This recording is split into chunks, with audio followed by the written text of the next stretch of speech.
प्रश्न आहे बघा, मनस्ताप या संधी शब्दाचा संधी नियमानुसार तयार झालेला संधी शब्द कोणता? तर बघा, मनस्तापचा विग्रह कसा होतो? तर मन अधिक ताप होतो. म्हणजेच हा काय आहे तर विसर्ग आहे. म्हणजे हा कोणता आहे तर विसर्ग संधीचा प्रकार आहे.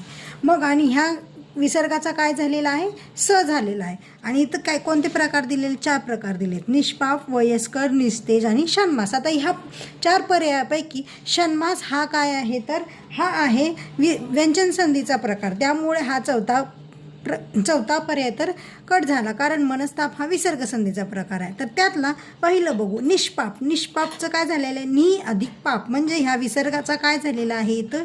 श झालेला आहे. म्हणजे हा पण या नियमामध्ये बसत नाही. मग हा पर्याय पण बाद झाला. दुसरा पर्याय काय आहे बघा, वयस्कर. वयस्कर इथं काय झालं? वय अधिक कर. म्हणजे इथं काय झालेलं आहे बघा, या विसर्गाचा इथं स झालेला आहे. आणि तिसऱ्या पर्यायामध्ये पण काय आहे बघा, निस्तेज. नि अधिक तेज. म्हणजे इथं पण काय झालेलं आहे?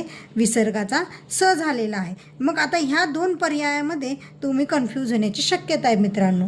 तर मनस्ताप या जो पर्याय आहे किंवा हा जो शब्द आहे याचा नियम काय सांगतो आपल्याला? जर विसर्गाच्या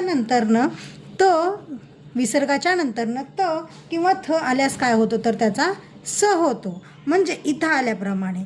परंतु या वयस्कर ह्या शब्दाचा नियम काय आहे तर विसर्गाच्या पुढे हे काय आहे? क्रू.